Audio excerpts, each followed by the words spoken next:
Hoje a gente vai falar um pouco para vocês do nome da Vida. Muitas pessoas perguntam pra gente por que o nome dela é Vida e se o nome dela é Vida. E realmente o nome dela é Vida. Nós escolhemos esse nome por um motivo muito forte e por uma questão, realmente, o nome dela explica tudo que a gente vai conversar hoje com vocês. Vai falar um pouquinho hoje para vocês. Quando nós tomamos a decisão de ter um filho... Quer falar? Mamãe tá falando.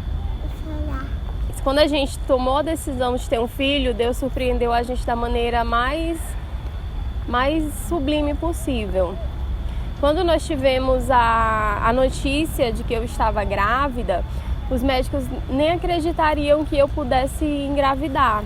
Uns meses antes eu fui no ginecologista e ele disse que eu teria dificuldade de engravidar por conta da saúde, por conta de um cisto que eu tinha. E que eu teria que fazer um tratamento medicamentoso. E se não funcionasse o tratamento, eu teria que recorrer à cirurgia para a retirada do cisto. E se eu quisesse ter um filho, que nós fôssemos planejando para 1 ano ou 2, que a gente fosse logo se preparando. E aí eu conversei com meu esposo, expliquei a situação para ele e a gente naquele momento decidiu que a gente ia se preparar para ter um filho, ia se planejar para ter um filho. A partir daí começamos a nos planejar. Com a notícia que o médico dela falou em questão de que ela ia demorar a engravidar, aí chegamos à conclusão de que teríamos que começar logo, para daqui a 1 ano, 2 anos ou 3 anos, quem sabe, engravidar. Só que por surpresa e pela força maior de Deus, ela engravidou logo. Tipo, semanas depois de que a gente ouviu essa notícia, a gente começou a tentar, engravidou logo. Nisso, teve a primeira ultrassom do primeiro mês. Aquela que a gente só escuta o coração.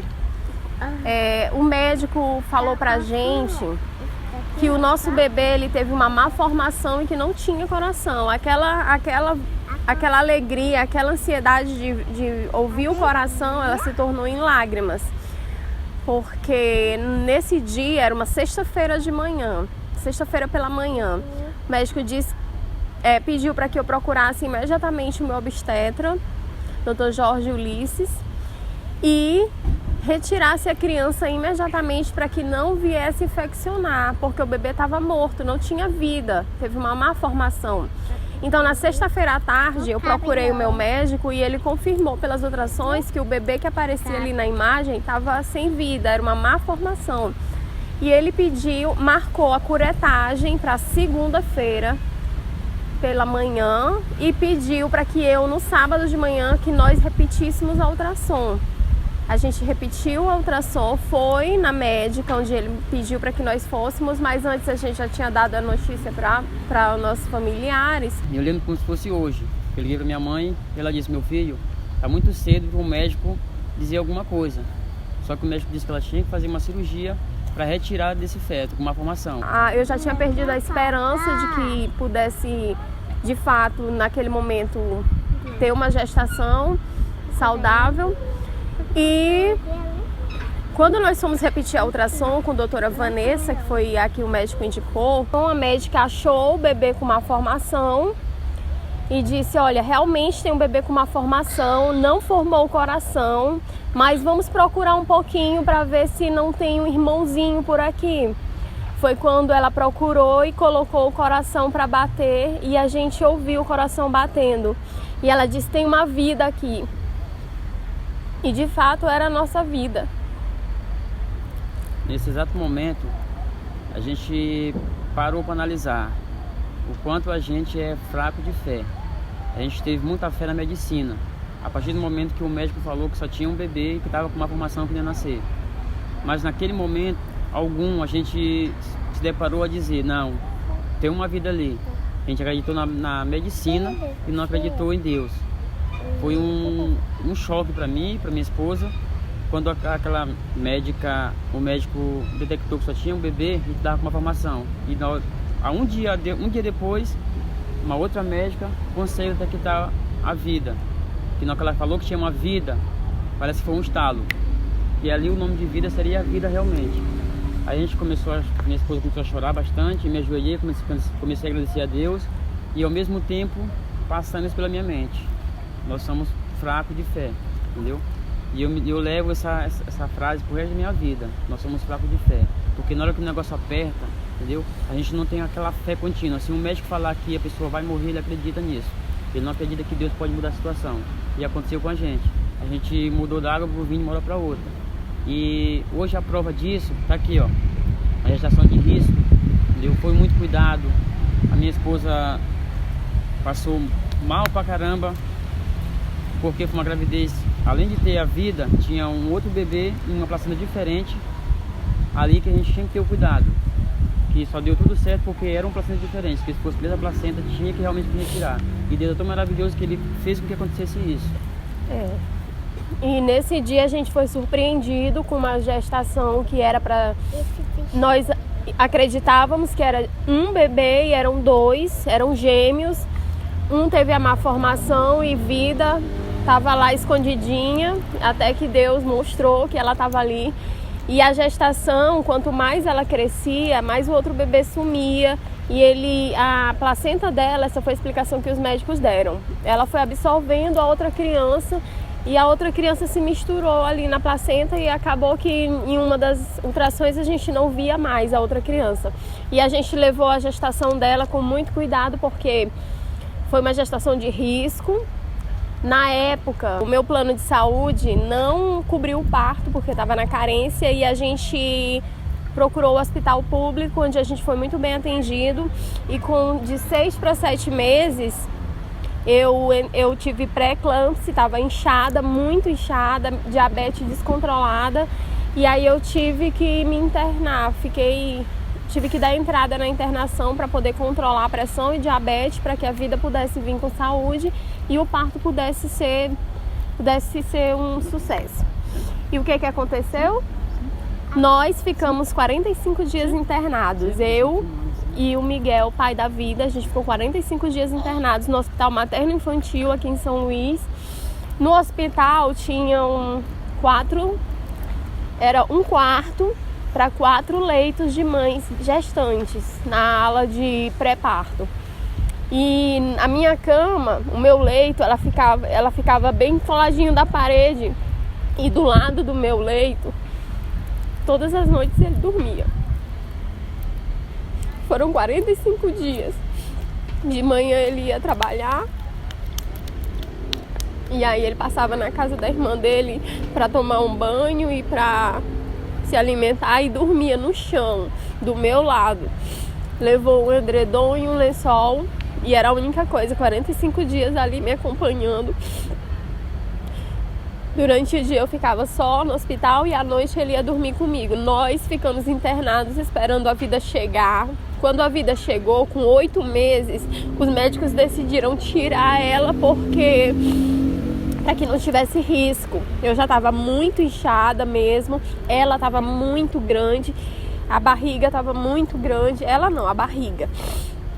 E os médicos com 36 semanas tiraram a vida, foi um parto cesáreo e graças a Deus deu tudo certo no parto. Só que por eu não conseguir alimentar ela nas primeiras horas, ela teve que ir para UTI para poder se alimentar. Ela ficou 2 dias na UTI. E aí eu fui lá para alimentar ela e graças a Deus hoje ela está aqui com a gente. E ela, de fato, ela é a vida e não tem nenhuma sequela de tudo isso que a gente passou. Goza de muita saúde e é plena de tudo isso. Isso a gente conta com muita felicidade hoje, porque ela é o nosso milagre. Ela foi a filha que Deus preparou pra gente, ela foi o presente que Ele deu pra gente. E hoje a gente só tem que agradecer pela vida dela e pela nossa vida. Isso tudo mostrou pra gente que a gente tem que ser perseverante e crer que Deus sempre está com a gente. Como a minha esposa falou, foram 45 dias e 45 noites. Meu trajeto: trabalho, faculdade e hospital. Trabalho, faculdade e hospital. faria isso por mais de 5 meses se fosse possível, entendeu? E o mais gratificante de tudo isso é ver que o parto foi ótimo. Minha esposa não sofreu sequela, minha filha não sofreu sequela e estamos todos aqui. Que é a alegria da casa, a alegria dos familiares e a alegria de muita gente que segue ela no Instagram, por ela ser blogueira. E isso tudo só me traz felicidade, por Deus me proporcionar momentos como esse, ter uma família unida, plena e cheia de saúde, e o que mais importa. E outra coisa, fé a gente nunca deve deixar de ter. Podemos estar ali nas últimas, temos que ter fé no Senhor Jesus Cristo. A medicina é muito importante, mas é muito mais fácil você ter fé em Deus do que simplesmente na medicina. Eu peguei por essa parte, minha esposa também. A gente, no momento, a gente se fraquejou. E fica a lição, pra gente ficou a lição, que Deus é maior do que tudo e é a melhor medicina que existe no mundo, no universo, em qualquer lugar que existe no mundo, certo? E quando eu falo que vida é um milagre de Deus, eu sou pouco emotivo, mas eu chego a me emocionar. Eu lembro perfeitamente, quando ela nasceu, dava exatamente daqui pra cá no meu braço, tão pequenininha, tão indefesa, e a primeira coisa que ela fez foi eu chorar mais de fome, entendeu? Tava com fome, e eu sabia o que fazer. E não poderia ser alimentada porque o parto tinha acabado de acontecer. E quando ela foi mamar no peito da mãe dela, no primeiro local onde a criança vai procurar alimento, não pôde, porque o peito estava muito cheio. Aí foi como minha esposa falou, ela foi para UTI, passou 2 dias, no máximo 2 dias, para poder ser alimentada por uma seringa, até que as enfermeiras estimularam os seios da minha esposa, tirar aquele leite que estava empedrado, para ela começar a alimentar. Aí depois que ela alimentou a primeira vez, para receber alta, foi assim, ó. E aí agora nossa vida é só de alegria, graças a Deus. É verdade. Depois da vida, a gente tentou mais ter outros filhos. Nós tivemos 2 gestações, mas não foi possível. A última gestação foi agora, mês de fevereiro. Chegou até os 8 meses, mas a vontade de Deus foi feita. E a gente hoje tem a vida. Tivemos 3 gestações e temos a vida como filha, graças a Deus. Então, o que nos mostra mais uma vez que ela é a filha que Deus deu pra gente. Ela é o nosso milagre. Pronto.